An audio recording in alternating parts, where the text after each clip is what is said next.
नमस्कार, मी मधुरा हितगुज या आमच्या खास कार्यक्रमात आपलं स्वागत। या कार्यक्रमात आपण विविध विकारांवर चर्चा करून उपचार पद्धतींविषयी तज्ञांकडून अधिक माहिती जाणून घेत असतो। आज आपण कोरोनरी आर्टरी प्रतिबंध आणि उपचार या विषयावरती चर्चा करणार आहोत आणि याविषयी आपल्याला मार्गदर्शन करण्यासाठी आमच्या स्टुडिओमध्ये आलेले आहेत या विषयातील तज्ञ डॉक्टर ऋषिकेश पाटील। विषयाला सुरुवात करण्यापूर्वी मी डॉक्टर ऋषिकेश पाटील यांचं आमच्या स्टुडिओमध्ये स्वागत करते। नमस्कार doctor. Thank you. Doctor Rishikesh Patil यांची थोडक्यात ओळख सांगायची झाल्यास डॉक्टर ऋषिकेश पाटील हे इंटरनॅशनल कार्डिओलॉजिस्ट आहेत आणि गेल्या 18 वर्षांचा त्यांना वैद्यकीय क्षेत्राचा अनुभव आहे। डॉक्टर LH हिरानंदानी हॉस्पिटलमधील सर्वोत्तम सल्लागार म्हणून त्यांची ओळख आहे।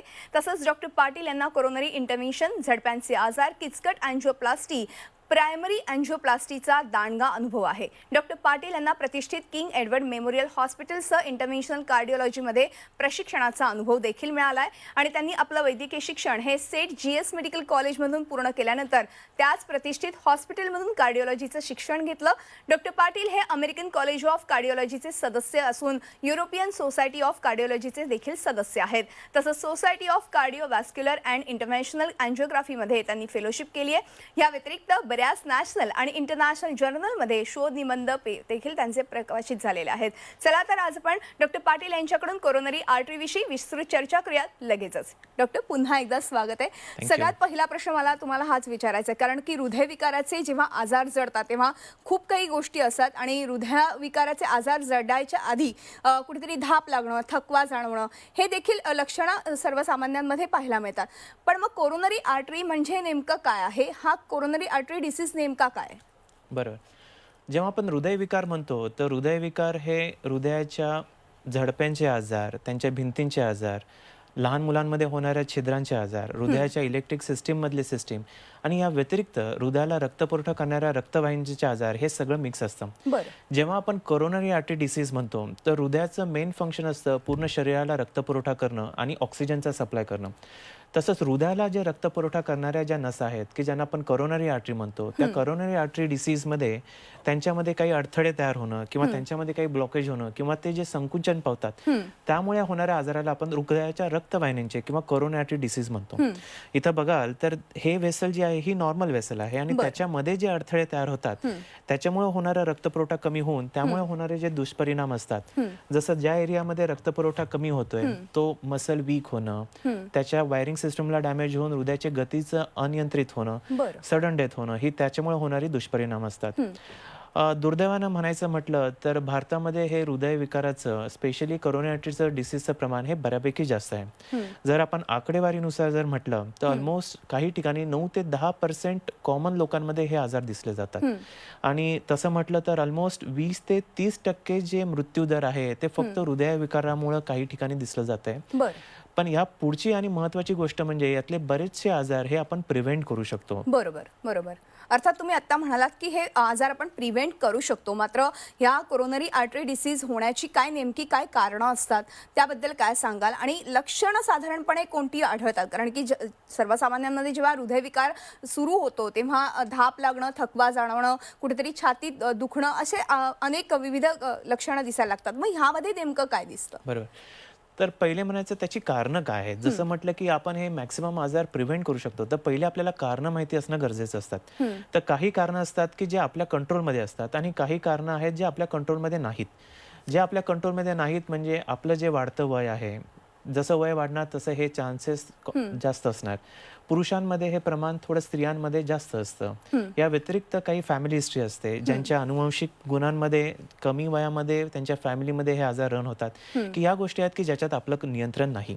पण कुठल्या गोष्टीवर आपलं नियंत्रण असू शकतं किंवा अशा कुठल्या डिसीज आहेत की जे आपण मॉडिफाय करू शकतो? त्याच्यामध्ये येतं आपली निष्क्रिय जीवनशैली, म्हणजे न एक्सरसाइज असणं, स्थूलपणा असणं, वजन वाढणं, गुटखा, तंबाखू, मद्यपान त्याचं सेवन करणं, याच्या व्यतिरिक्त असंतुलित आहार, जास्त चरबीयुक्त जेवण, या व्यतिरिक्त डायबिटीज, ब्लड प्रेशर, हाय कोलेस्ट्रॉल हे असे फॅक्टर आहेत की ज्यांना आपण मॉडिफाय करून आपले आजार काही लेवलपर्यंत आपण अवॉइड करू शकतो।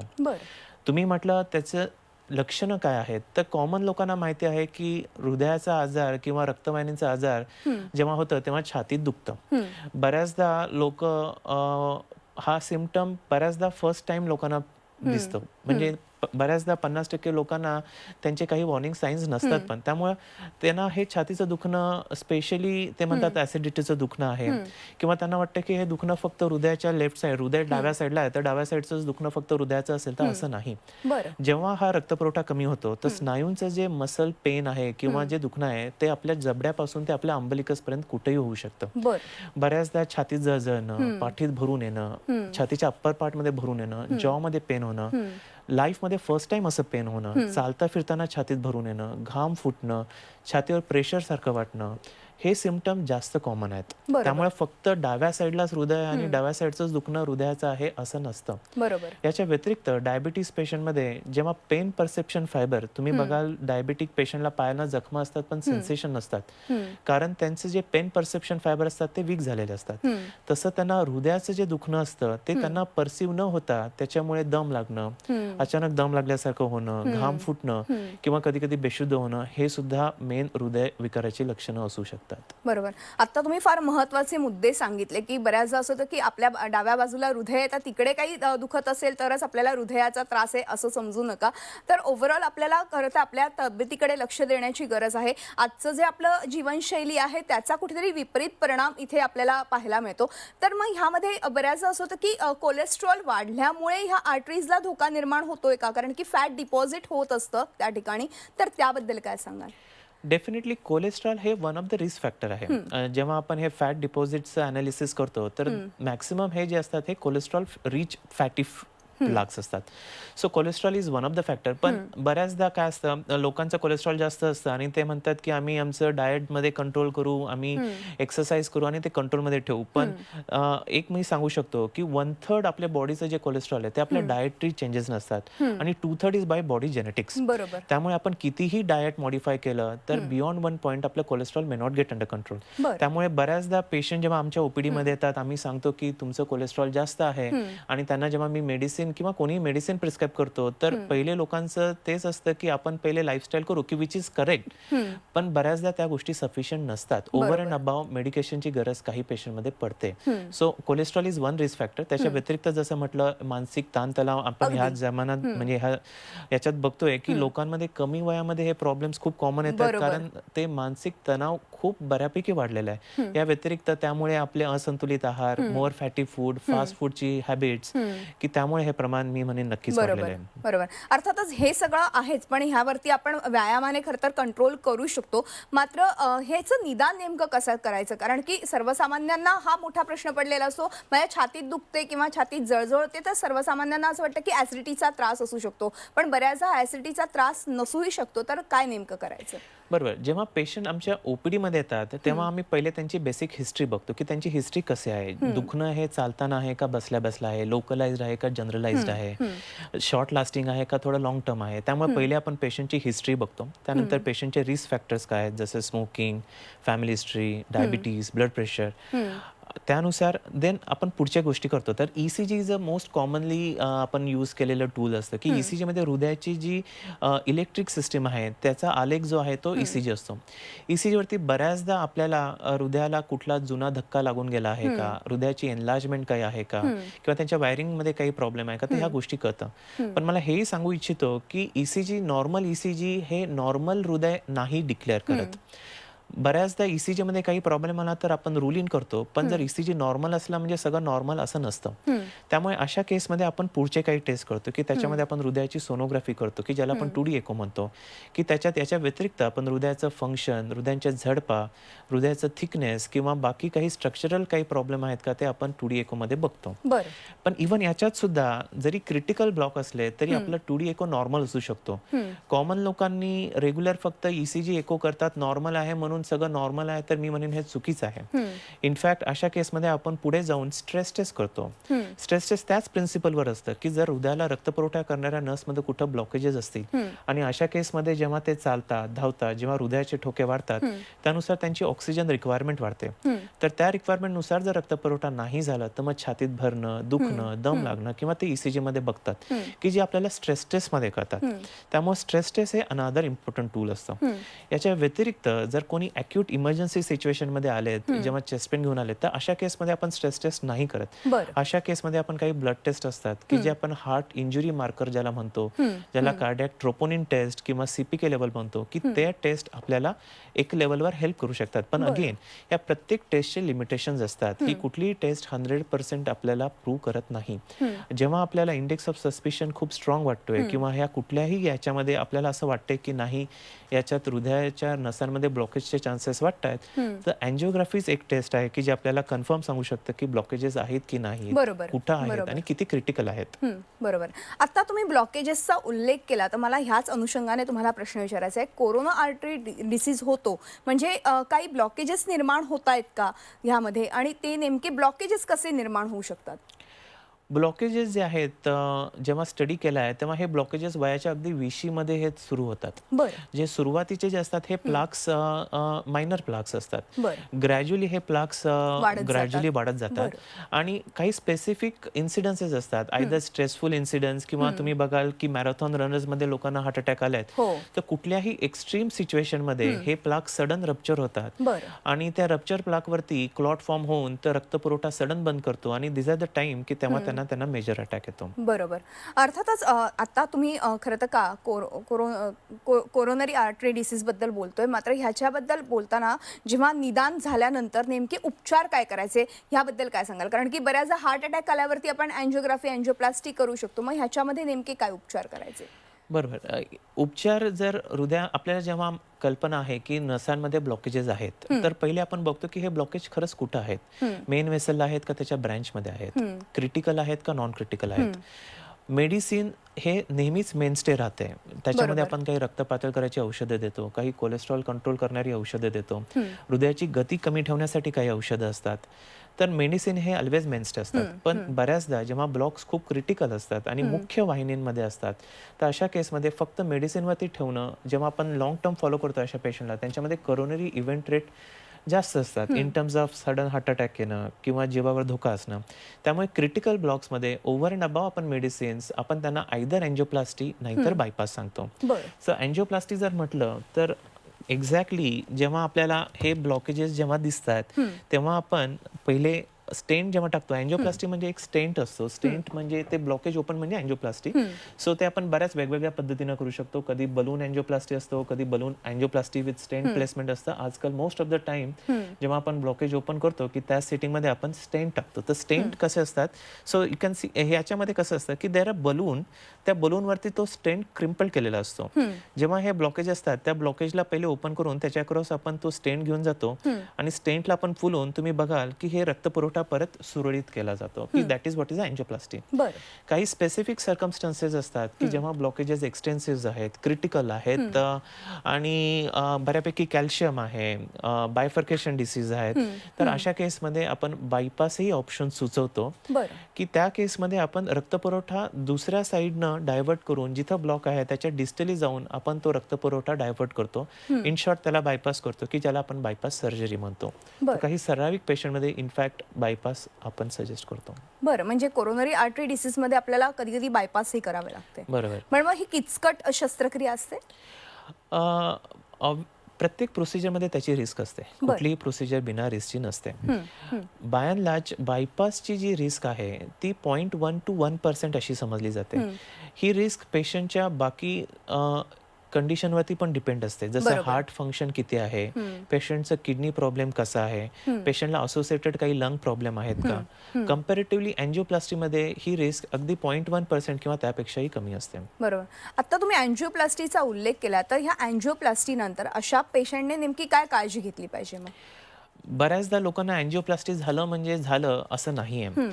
आम्ही बऱ्याचदा सांगतो जेव्हा एकदा अटॅक येऊन घेतो त्यांना दुसरा अटॅक येण्याचे चान्सेस ह्या नॉर्मल लोकांपेक्षा डबल असतात. त्यामुळे अशा लोकांमध्ये इनफॅक्ट खबरदारी जास्त घेणं गरजेचं असतं. दुसरं म्हणजे जेव्हा आपण अँजिओप्लास्टी करतो, जेव्हा आपण त्यांच्यामध्ये स्टेंट टाकतो, तर हे स्टेंट बॉडीसाठी फॉरेन मटेरियल असतं. बॉडी त्याच्या अक्रॉस रिॲक्शन करून क्लॉट फॉर्म व्हायची थोडी भीती असते. तर ते कमी होण्यासाठी आपल्याला काही रक्त पातळ करायची औषधं खूप गरजेची असतात. इनफॅक्ट सुरुवातीचे काही दिवस, इनफॅक्ट काही 1 महिना ते 3 महिना हे रक्त पातळ करायची औषधं खूप गरजेची असतात. बरोबर आहे. बऱ्याचदा इव्हन एखादीही गोळी मिस केली तर काही पेशंटमध्ये हे कॅटास्ट्रॉफिक ठरू शकतं. म्हणजे त्या बापरे. स्टेंटमध्ये परत क्लॉट फॉर्म व्हायची भीती असते.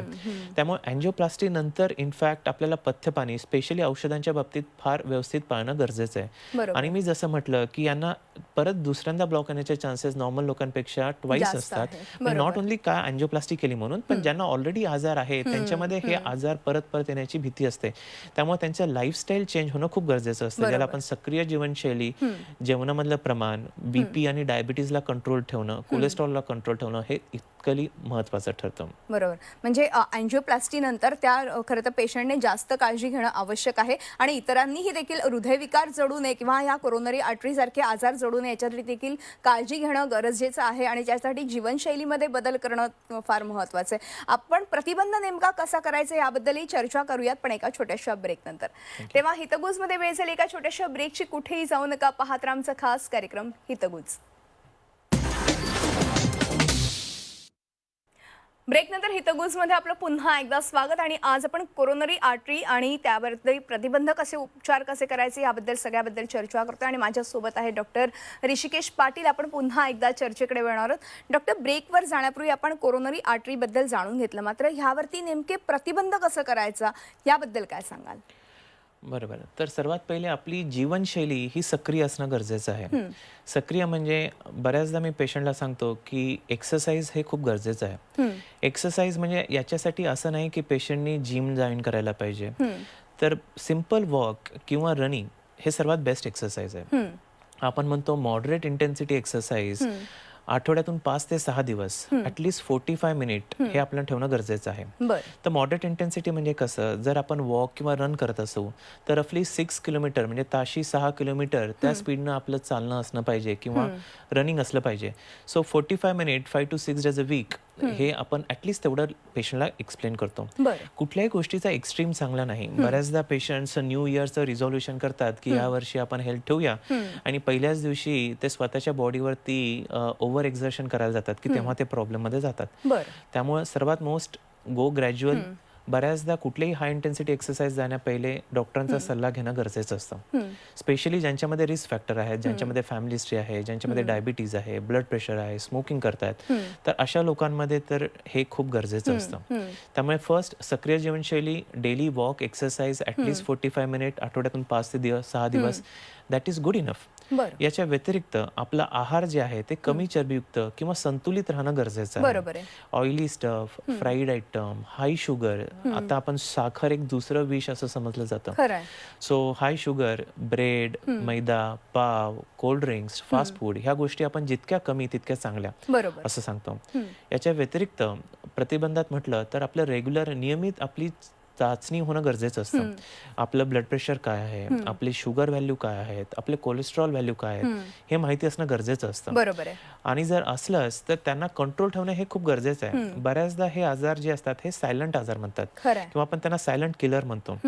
हे पेशंट ओपीडीला येतात, त्यांना सिम्पटम काहीच नसतात, ते भले कुठल्या वेगळ्या कारणाने असतात आणि त्यावेळेस आपण बघतो की ब्लड प्रेशर जास्त आहे. त्यामुळे असं समजू नका की मला काही त्रास नाही म्हणजे मला काही आजार नाही. त्यामुळे नियमित बेसिसवरती रक्त तपासणी करणं किंवा फॉलोअप ठेवणं किंवा ब्लड प्रेशर बघणं या गोष्टी गरजेच्या आहेत. आपण सजेस्ट करतो वयाच्या 30 नंतर ॲटलिस्ट एव्हरी 5 इयरली आपण हे टेस्ट करणं गरजेचं आहे आणि 50 नंतर इयरली बेसिसवर. पण ज्यांच्यामध्ये रिस्क फॅक्टर आहेत, फॅमिलीज आहेत, त्यांच्यामध्ये हे आपण मोर फ्रिक्वेंटली करतो. याच्या व्यतिरिक्त धूम्रपान करणं, तंबाखू याला स्ट्रिक्टली मी सजेस्ट करतो की यांना आपण अवॉइड करायला पाहिजे. बरोबर आहे. म्हणजे अशा पद्धतीने आपण हा प्रतिबंध करू शकतो. पण एक शेवटचा महत्त्वाचा प्रश्न, कारण की आता कोरोनाचा हा काळ सुरू आहे, अनेकांना कोरोना झाल्यानंतर हृदयविकाराचे त्रास उद्भवलेले आहेत, तर अशांना तुम्ही काय सल्ला द्याल अगदी थोडक्यात? बरोबर. सर तुम्ही बघाल तर कोरोना आमच्या स्टडीमध्ये जेव्हा आम्ही बघितलं तर ऑलमोस्ट 5 ते 20% लोकांना ज्यांना कोरोना झालाय त्यांच्यामध्ये हृदयामधले एन्झाईम्स एलिव्हेट झाले आहेत. म्हणजे स्नायूंचे जे डॅमेज आहे ते आपण रक्तामध्ये जे पकडतोय ते ऑलमोस्ट 5 ते 20% लोकांमध्ये आहे. कोरोना हार्टला बऱ्याच पद्धतीनं अफेक्ट करतो. जसं हृदयाच्या कव्हरिंगला थोडी सूज करतो, स्नायूंना डायरेक्ट अफेक्शन करतो, हृदयाला रक्तपुरवठा करणाऱ्या नसांना थोडं सूज करून त्यांच्यामध्ये क्लॉट फॉर्म होऊन हृदयविकाराचे एपिसोड्स आपण बघतोय 5 ते 20% लोकांमध्ये दिसत आहेत. बरं.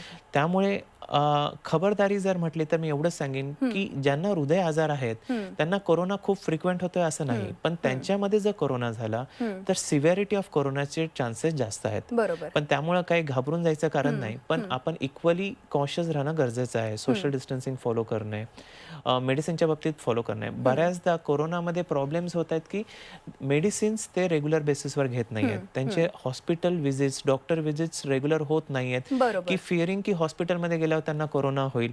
त्यामुळे बरेच पेशंट्स आहेत की ते मेडिसिनला नॉन कॉम्प्लायंट होत आहेत, मेडिसिन फॉलो करत नाहीयेत, ओव्हर द काउंटर जाऊन त्यांचे मेडिसिन करतायत किंवा विदाऊट चेकअप ते मेडिसिन कंटिन्यू ठेवत आहेत. त्यामुळे कोरोना काळामध्ये इनफॅक्ट हा प्रॉब्लेम खूप डिफिकल्ट झाला. बरोबर. एक म्हणजे पेशंटला डॉक्टरकडे यायला भीती वाटते, दुसरं झालेल्या आजाराला पण ते स्वतः घरी उपचार अगदी करतायत खरं आहे. किंवा ज्यांना ऑलरेडी हृदयाचे आजार आहेत ते रेग्युलर फॉलोअप ठेवत नाहीयेत आणि त्यामुळे प्रॉब्लेम मध्ये जात आहेत. बरोबर. म्हणजे थोडक्यात आपण कोरोनरी आर्टरी डिसीज पण टाळू शकतो आणि कोरोनाला देखील टाळू शकतो, पण योग्य पद्धतीने उपचार घेऊनच. डॉक्टर, वेळ संपल्यामुळे आज आपल्याला इथेच थांबावं लागतंय, मात्र तुम्ही आलात आणि खूप छान आणि मोलाचं मार्गदर्शन केलं, त्याबद्दल मनपूर्वक आभार. थँक्यू.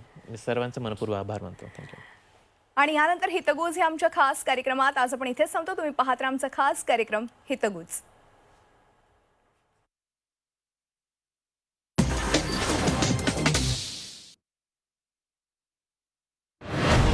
ताडोबातल्या वाघिणीची चाल म्हणजे